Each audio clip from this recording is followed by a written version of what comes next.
प्यारे विद्यार्थियों, पुनः आज व्याख्यान देने के लिए पुनः आपके समक्ष उपस्थित हूँ। मैं सियाराम मीणा से आचार्य हिंदी, बाबू सोबराम राजकीय कला महाविद्यालय अलवर, MA उत्तरार्ध हिंदी के विशिष्ट अध्ययन फोर्थ पेपर सूरदास। सूरदास सभी विद्यार्थियों के पास नहीं है, कुछ विद्यार्थियों के पास प्रेमचंद है। तो मेरा वाला जो पेपर है ये वही विद्यार्थी सुने, वही विद्यार्थी उन्हीं विद्यार्थियों के लिए है जिन्होंने सूरदास को अपना चयनित विषय बनाया है।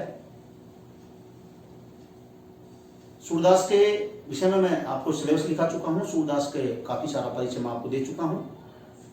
सूरदास जी की जो पुस्तकें हैं उनके विषय में जानकारी दे चुका हूँ। सूरदास के सूरसागर, साहित्य डायरी, सूर सारावली और सूर पंचरत्न इत्यादि आपके पाठ्यक्रम में है। सूरदास जी के मोटे रूप में यदि थोड़ा सा आपको पुनः पुनरावृत्ति करना चाहूं तो आपके विषय में उनके विषय में कहना चाहूंगा कि सूर सागर ब्रजभाषा के सम्राट कवि हैं। सूरदास जी सूर्य के समान इस सृष्टि को आलोकित करने वाले हैं। इनके प्रियतम भगवान श्री कृष्ण हैं। हिंदी साहित्य की भक्ति काल की सगुण भक्ति काव्य धारा की कृष्ण मार्ग शाखा के श्रेष्ठ कवि माने जाते हैं। अष्टसाप के प्रमुख कवियों में है। ब्रजभाषा इनके काव्य की मुख्य भाषा है। इन्होंने भगवान श्री कृष्ण के लोक रंजक रूप की व्यंजना की है और लोक रंजक रूप के माध्यम से संसार के समस्त मनुष्यों को, प्राणियों को इन्होंने उपदेश दिया है, ज्ञान उपदेश दिया है या अपने विचार प्रकट किए हैं। आपके पाठ्यक्रम में जो पाठ्यपुस्तक है सूर सारावली, उस सूर सारावली को मैं आपके समक्ष आज प्रारंभ करने जा रहा हूं। आपके समक्ष मैं दिखाना चाहूंगा आपके पाठ्यक्रम में ये सूर सारावली है। ये पुस्तक है जो आपके पाठ्यक्रम निर्धारित पाठ्य पुस्तक है। इसमें जो पद हैं उनका अध्ययन अध्यापन कराऊंगा। यदि आपके पास ये पुस्तक है तो आप भी खोल करके इसको देख सकते हैं इन पदों को। तो सूर सारावली के विषय में कुछ धारणाएं हैं विद्वानों की, उसके विषय में आपका अवगत करवाना चाहूंगा। सूर सारावली के संदर्भ में लोगों के, विद्वानों के 3 प्रकार के मत हैं। पहला मत है इस ग्रंथ को प्रमाणिक मानने वालों का। इस ग्रंथ को, सूर सारावली को प्रामाणिक मानने वाले विद्वान हैं डॉक्टर जनार्दन मिश्र, डॉक्टर मुंशीराम शर्मा, डॉक्टर दीनदयाल गुप्त, आचार्य रामचंद्र शुक्ल, डॉक्टर द्वारका दास पारिक, श्री प्रभुदयाल मित्तल और डॉक्टर हरबंश लाल शर्मा। दूसरा जो वर्ग है वो इसे संदिग्ध ग्रंथ के रूप में मानते हैं। विश्वबंधु और डॉक्टर राम रतन भटनागर इसे संदिग्ध ग्रंथ के रूप में मानते हैं। और तीसरा वर्ग है जो इसे अप्रमाणिक ग्रंथ मानता है। डॉक्टर वो हैं डॉक्टर ब्रजेश्वर वर्मा और डॉक्टर प्रेमनाथ टंडन। ये दोनों सूर सारावली को अप्रमाणिक ग्रंथ मानते हैं। लेकिन प्रमाणिक मानने वाले विद्वानों की ज्यादा संख्या है, जिसमें खासकर आचार्य रामचंद्र शुक्ल जैसे श्रेष्ठ विद्वान हैं। तो निश्चित रूप से हम यही कहेंगे कि ये प्रामाणिक ग्रंथ है। सूर सारावली के विषय में मैंने आपको जब प्रारंभ में बता दिया था कि इसमें लगभग सूर सागर का ही एक अंश है या वैसे ही पदों का इसमें वर्णन है या उसमें इसका वर्णन समाहित है। फिर भी कुछ विशिष्टताएं लिए हुए है या कुछ वर्णन करने की जो शैली है वो थोड़ी सी अलग है। सूरदास के काव्य की कुछ विशिष्टताएं हैं जो इस काव्य में हमें देखने को मिलती हैं। सूरदास जी के जो पद हैं वो गेय हैं, संगीतात्मकता लिए हुए हैं, लयात्मकता लिए हुए हैं, रागात्मकता लिए हुए हैं। इन सब सारी विशेषताओं को समेटते हुए सूर सारावली मैं भगवान श्री कृष्ण के समक्ष महाकवि सूरदास अनुनय विनय करते हैं और सर्वप्रथम इस सारावली के प्रथम पद में वो भगवान श्री कृष्ण की आराधना करते हैं और उनके द्वारा किए जाने वाले कृत्यों या कामों का वर्णन किया है। तो सर्वप्रथम जो पद है उसको मैं आपके समक्ष, जो सूरदास की विशेषताएं हैं, संगीतात्मकता, लयात्मकता, गेयता, उसी का अनुसरण करते हुए आपके समक्ष वाचन करूंगा। आपके पास यदि पाठ्य पुस्तक है तो आप उसको देख सकते हैं। बंदो श्री हरिपद सुखदाई, जाकी कृपा पंगु गिर लंगे, अंधेरे को सब कुछ दर्शाई, भैरव सुने गूंग पुनि बोले, रंग चले सिर छत्र धराई, सूरदास प्रभु की शरणागत बारंबार नमोते पाई।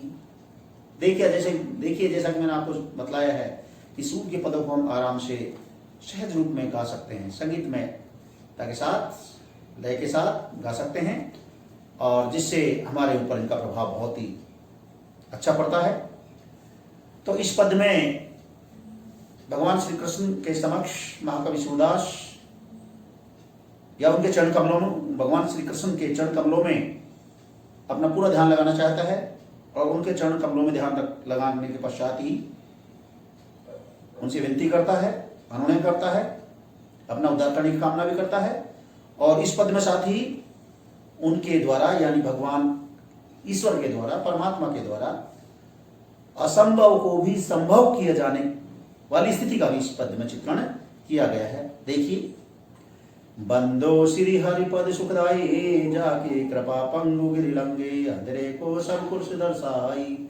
साफ जाहिर है कि बंदो है भाइयों, भगवान श्री कृष्ण के जो श्रेष्ठ चरण हैं, पवित्र चरण हैं, श्री हरिपद, हरिपद मानी भगवान श्री कृष्ण के जो चरण हैं, चरण कमल है भगवान के, प्रभु के जो चरण कमल हैं, जो पवित्र हैं, श्रेष्ठता प्रदान करने वाले हैं और हर प्रकार से हमें सुख शांति अमन चैन प्रदान करने वाले हैं, ऐसे पवित्र और श्रेष्ठ चरणों में मैं अपना संपूर्ण ध्यान लगाना चाहता हूं। उनका, उन्हीं में मैं अपनी निमग्न होना चाहता हूं मैं। और उन चरणों की विशिष्टता को वर्णन करते हुए साहित्यकार आपको कहना चाहता है कि जाकी कृपा पंगु गिरि लंगे, अंधेरे को सब कुछ दर्शाई। अर्थात भगवान श्री कृष्ण के वो चरण कमल हैं, प्रभु के वो चरण कमल हैं, वो सामान्य चरण कमल नहीं है, वो बहुत ही विशिष्टता की हुई हैं कि ऐसे चरण कमल जिनमें ध्यान लगाने से, अर्थात प्रभु को ध्यान करने से उनकी अपरंपार महिमा है, अपरंपार लीला है, उनमें इतनी विशिष्टता है, इतनी महत्ता है कि जो कोई व्यक्ति जाकी कृपा पंगु गिरि लंगे, अर्थात जिस व्यक्ति के ऊपर भगवान श्री कृष्ण की, प्रभु की कृपा हो जाती है, उसकी कृपा से पंगु यानी पंगला व्यक्ति, पंगा व्यक्ति, अपंग व्यक्ति भी पहाड़ को लांग करके जा सकता है, पहाड़ को लांग सकता है। पंगु गिरि लंगे, गिरि मानी पर्वत, लंगे मानी लांगना, अंधेरे को सब कुछ दर्शाई।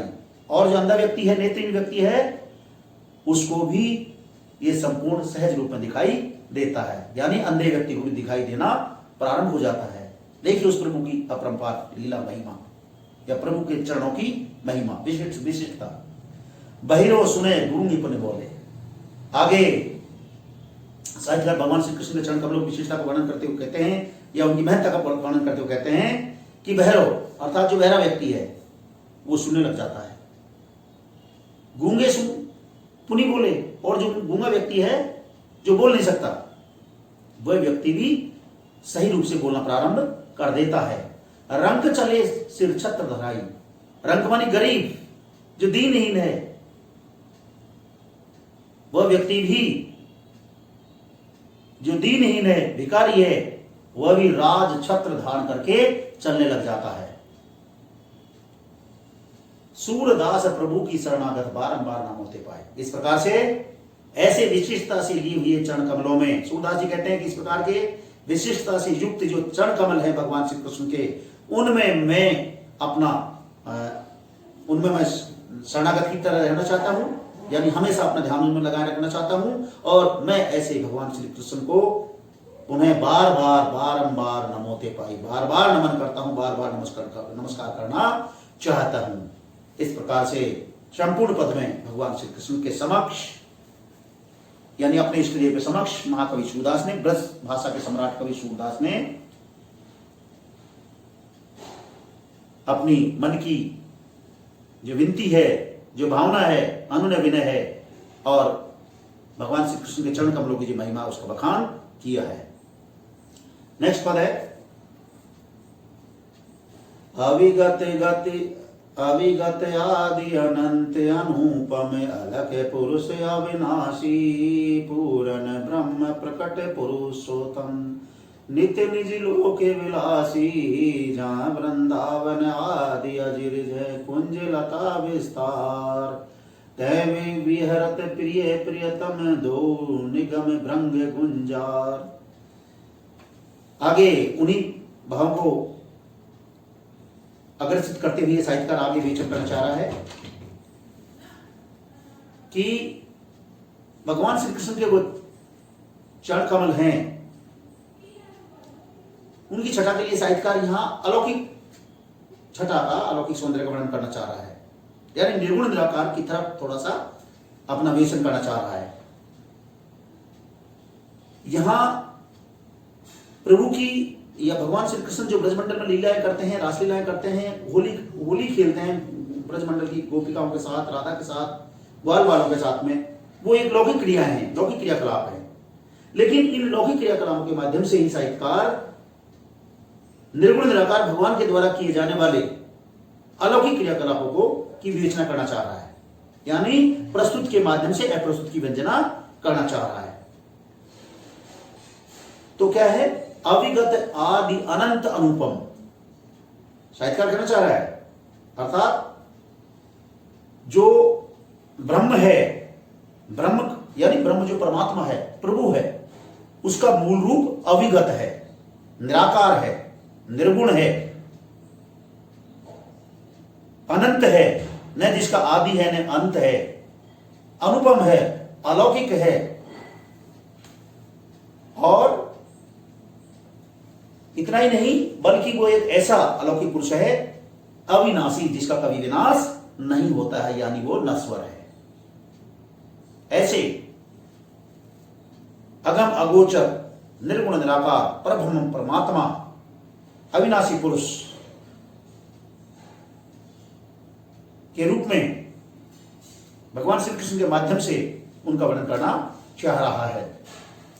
पूर्ण ब्रह्म प्रकट पुरुषोत्तम, अर्थात वो परब्रह्म परमात्मा है, वह अपने आप में संपूर्ण रूप से पूर्ण है, हर प्रकार से पूर्ण है, पूर्ण ब्रह्म, अर्थात वह अविनाशी पुरुष पुरुषोत्तम, वह हर प्रकार से पूर्ण है, पूर्णता लिए भी है, पुरुषोत्तम के रूप में प्रकट होता है, निज नित्य लोक विलासी और नित्य यानी नित्य प्रतिदिन, दिन प्रतिदिन वो इस संसार में विभिन्न प्रकार की लोक लीलाएं, रास लीलाएं, मनोरंजन क्रियाकलाप या क्रीड़ाकलाप करते रहते हैं।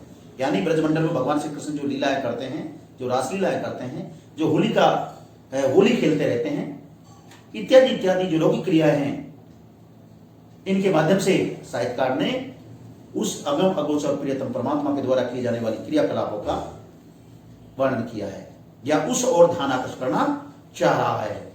यानी बात वही हुई कि प्रस्तुत के माध्यम से अप्रस्तुत का वर्णन किया जा रहा है, जो हमारे सामने दिखाई नहीं देता है उसका वर्णन इसके माध्यम से साहित्यकार करना चाह रहा है। आगे वर्णन करते साहित्यकार कहते हैं कि उसी ब्रजमंडल में जहां वृंदावन आदि अजिर जय कुंजलता विस्तार तय विहरत प्रिय प्रियतम दो निगम भृंग गुंजार। अपने आराध्य देव भगवान श्री कृष्ण के समक्ष ब्रज भाषा के सम्राट कवि और श्रवण भक्ति शाखा के कृष्ण मार्गी कवि सूरदास जी वर्णन करते हुए कहते हैं कि जहां वृंदावन आदि अजिर, अर्थात उसी ब्रजमंडल में वृंदावन का बहुत बड़ा जंगल है और इतना बड़ा जंगल है कि जिसका न कोई आदि है न अंत, बहुत ही लंबा विशाल सघन वृंदावन का जंगल है, जहां पर विभिन्न प्रकार की कुंज लताएं हैं, बहुत विस्तृत मात्रा में फैली हुई हैं, बाग बगीचे कुंज लताएं फैली हुई हैं और उन्हीं के बीच में ब्रजेश भगवान श्री कृष्ण अजिर सतत लगातार हमेशा नित्य नित्य वहां विचरण करते रहते हैं। भावार्थ कि ब्रजमंडल रूपी संपूर्ण सृष्टि के मध्य में सगुण साकार भगवान श्री कृष्ण निर्गुण निराकार रूप में इस सृष्टि में सदा विचरण करते रहते हैं। तह विहरत प्रिय प्रियतम दो निगम भ्रंग गुंजार, अर्थात इसी ब्रजमंडल में, वृंदावन के जंगलों के बीच में ब्रजमंडल में प्रिय प्रियतम यानी भगवान श्री कृष्ण और राधा का जो युगल रूप है, युगल रूप में ये दोनों सदैव नित्य प्रति वृंदावन में ब्रजमंडल में विचरण करते रहते हैं। और इन्हीं के बीच में भ्रंग गुंजार जो भौरों का समूह है वो मधुर मधुर ध्वनि में गुंजायमान होते रहते हैं या मधुर ध्वनि करते रहते हैं। वो एक तरह से ओमकार ध्वनि है। अब आप देखिए भगवान श्री कृष्ण के द्वारा ब्रजमंडल में गोपिकाओं के साथ में क्रीड़ाएं करना, होली खेलना और ब्रजमंडल में भौरों का गुंजार करना, ये सारी लौकिक क्रियाएं हैं। इन लौकिक क्रियाओं के माध्यम से साहित्यकार ने अलौकिक क्रियाकलापों को प्रकट करने का या आपको आप तक पहुंचाने का, समझाने का प्रयास किया है।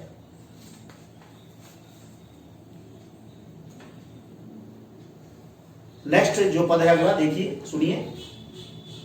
रतन जटित कालिंदी के तट अति पुनीत जैनी, सारस हंस सकोर मोर खग कूजत कोकिल कीर, जय गोवर्धन पर्वत मणि में सगन कंदरासार, गोपिन मंडल मध्य विराजत निसी दिन करते विहार। बिल्कुल पूर्णतः संगीतात्मकता के साथ आपके सामने अगला पद प्रस्तुत कर रहा हूं। इस पद में साहित्यकार कहना चाह रहा है कि सूर के जो परब्रह्म प्रभु हैं वो श्री कृष्ण हैं और उनका विहार क्षेत्र संपूर्ण ब्रजमंडल है। उस ब्रजमंडल में यमुना नदी, वृंदावन का जंगल और गोवर्धन पर्वत इत्यादि इत्यादि का बहुत ही अद्भुत और छटाओं से युक्त सौंदर्य है। उसी संपूर्ण छटा से युक्त बहुत ही श्रम और अद्भुत छटा ली हुई है सौंदर्य का या परिवेश का साहित्यकार वर्णन करना चाह रहा है कि रतन जटित कालिंदी के तट अति पुनीत जैनी, कि रत्नों से जड़ित यमुना नदी का तट है। उस यमुना नदी में अत्यंत ही पवित्र, शीतल और स्वच्छ पानी प्रवाहित होता रहता है, जो हमें बहुत ही प्यारा लगता है, अच्छा लगता है। वहां का बहुत ही वातावरण अद्भुत छटा लिए हुए है। और क्या है आगे साहित्यकार कहना चाहता है, सारस हंस चकोर मोर खग कूजत कोकिल कीर। इतना ही नहीं बल्कि इस पवित्र और स्वच्छ पानी वाली यमुना नदी के किनारे सारस पक्षी, हंस पक्षी, चकोर पक्षी, मोर, कोयल, कीर यानी तोता और बहुत सारे विभिन्न प्रकार के खगों का समूह, पक्षियों का समूह वहां कलरव करता रहता है। अपनी अपनी वाणियों के माध्यम से वहां के वातावरण को गुंजायमान करते रहते हैं, बहुत ही सुरीला वातावरण बनाए रखते हैं।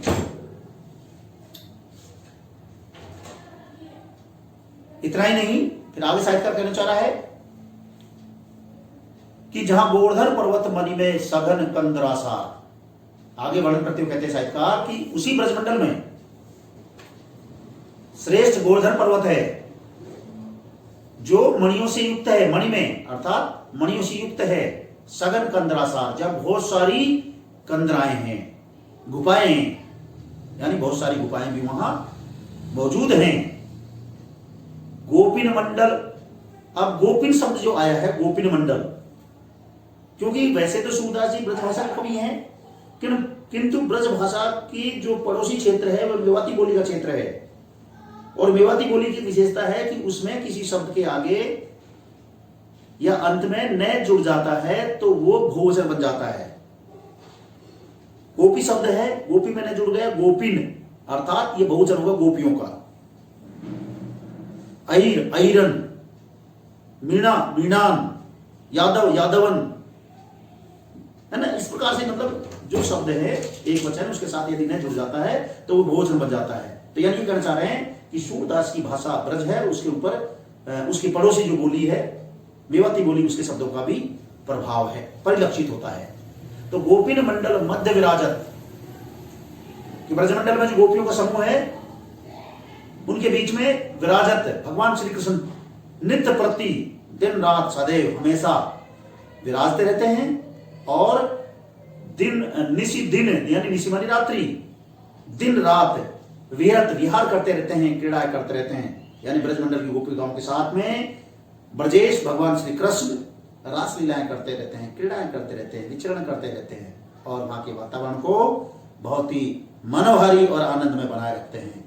क्योंकि ब्रज क्षेत्र का जो सबसे बड़ा ईश्वर है या उनका आराध्य देव है वो श्री कृष्ण ही है और वो सदैव ब्रजमंडल की प्रकृति में विराजमान रहते हैं। इस प्रकार का जो वर्णन है ये लौकिक वर्णन है। इस ही लौकिक वर्णन के माध्यम से साहित्यकार कहना चाहता है कि ब्रजमंडल रूपी संपूर्ण सृष्टि में सगुण साकार श्री कृष्ण निर्गुण निराकार के रूप में विराजते हैं। यानी इस पूरी लाइन के माध्यम से ये संदेश देना चाहूंगा, ये कहना चाहूंगा कि साहित्यकार ये कहना चाहता है कि भगवान प्रभु परब्रह्म परमात्मा इस सृष्टि के कण कण में व्याप्त है, घट घट में व्याप्त है। वो आदि है, अनंत है, अद्वितीय है, अलौकिक है, अनुपम है, न जिसका कभी जन्म होता है न मरण होता है। ऐसे अगम अगोचर प्रियतम परमात्मा के बात के लिए साहित्यकार प्रस्तुत के माध्यम से अप्रस्तुत की व्यंजना करने वाली स्थिति में अपनी अभिव्यंजना कर रहा है, अपना व्याख्यान प्रस्तुत कर रहा है। साहित्यकार ने ब्रजमंडल की प्रकृति का बहुत ही मनोहारी चित्रण किया है और ऐसा लगता है कि साहित्यकार ने कुछ चीजें या कुछ वर्णन में अपनी कल्पना का पुट भी दिया है। और हम सभी जानते हैं कि कविता में कल्पना का पुट का होना आवश्यक है, बिना कल्पना के कविता का विकास होना संभव नहीं है। जब कल्पना आएगी तभी कविता के रूप में कवि के विचारों का प्रकटीकरण होगा। तो इन पदों में भी साहित्यकार ने कल्पना का सहारा लिया है और उस क्षेत्र की जो मर्यादाएं हैं, सीमाएं हैं, जो वहां का परिवेश है, उसका पूर्णतः पालन किया है। आज के लिए इतना ही। नेक्स्ट यानी अगले व्याख्यान में मैं इससे आगे वाले पदों के विषय में आपको व्याख्यान दूंगा। तब तक के लिए आप सभी को बहुत बहुत धन्यवाद।